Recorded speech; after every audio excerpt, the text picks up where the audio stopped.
പെരുങ്കളിയാട്ടം അനേകം വർഷങ്ങളുടെ കാത്തിരിപ്പാണ്. ഭഗവതിയുടെ കോലം ധരിക്കാൻ തെരഞ്ഞെടുക്കപ്പെടുകയെന്നത് ജന്മനിയോഗവും.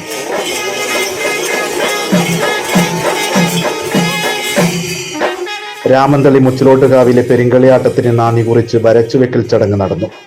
ഭഗവതിയുടെ തിരുമുടി ധരിക്കാനുള്ള ഒരു കോലക്കാരന്റെ നിയോഗം വരച്ചുവെക്കലിലാണ് തെളിയുക. രാമന്തളി മുച്ചിലോട്ടുകാവിൽ ഭഗവതിയുടെ തിരുമുടി അണിയാനുള്ള നിയോഗം മാവിച്ചേരി സ്വദേശി കുണ്ടോറ വിനുപെരുവണ്ണനാണ് തെളിഞ്ഞത്.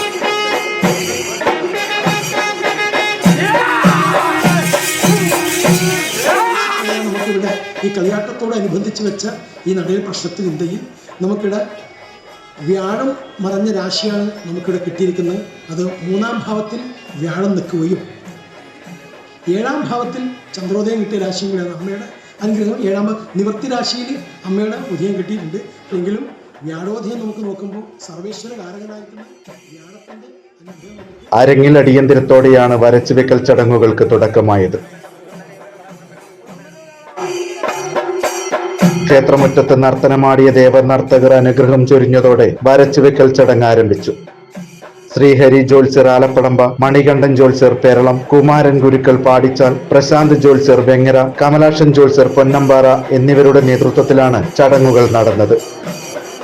ഗ്രഹപ്പലയിൽ വെക്കുന്ന സ്വർണത്തിന്റെ കിടപ്പ് നോക്കി ജോത്സ്യന്മാർ കളിയാട്ടം സംബന്ധിച്ച കാര്യങ്ങൾ വിശദീകരിച്ചു. തുടർന്നാണ് കോലധാരിയെ കണ്ടെത്തുന്നതിനായി പ്രശ്നചിന്ത നടത്തിയത്. നക്ഷത്രവും വയസ്സും നോക്കി ഫലം പറഞ്ഞതിൽ കുണ്ടോറ വിനുപെരുവണ്ണനാണ് മുച്ചിലോട്ട് ഭഗവതിയുടെ തിരുമുടി അണിയാനുള്ള നിയോഗം സിദ്ധിച്ചത്. വരച്ചുവെക്കലിൽ തെളിയുന്നത് മുതൽ കോലധാരി പെരുങ്കളിയാട്ടത്തിന്റെ ഭാഗമാകും. കാവിന്റെ മതിൽക്കെട്ടിനുള്ളിൽ കുച്ചിൽ എന്ന താൽക്കാലിക അറയിലാണ് പിന്നീട് അയാളുടെ ജീവിതം. വ്രതശുദ്ധിയിൽ ഭഗവതിയുമായുള്ള പരകായ പ്രവേശത്തിനായി കോലക്കാരന്റെ ശരീരവും മനസ്സും കുച്ചിലിൽ പാകപ്പെടും. ഭഗവതിയെ പേറുന്ന ഗർഭപാത്രമായി കുച്ചിൽ മാറും. ക്ഷേത്രമാചാരക്കാർ, ബാല്യക്കാർ, കോയിമ ഉൾപ്പെടെ നാടിന്റെ വിവിധ ഭാഗങ്ങളിൽ നിന്നുള്ള നിരവധി പേരാണ് വരച്ചുവെക്കൽ ചടങ്ങിൽ സാക്ഷികളായത്. 3 Dots Media, പയ്യന്നൂർ.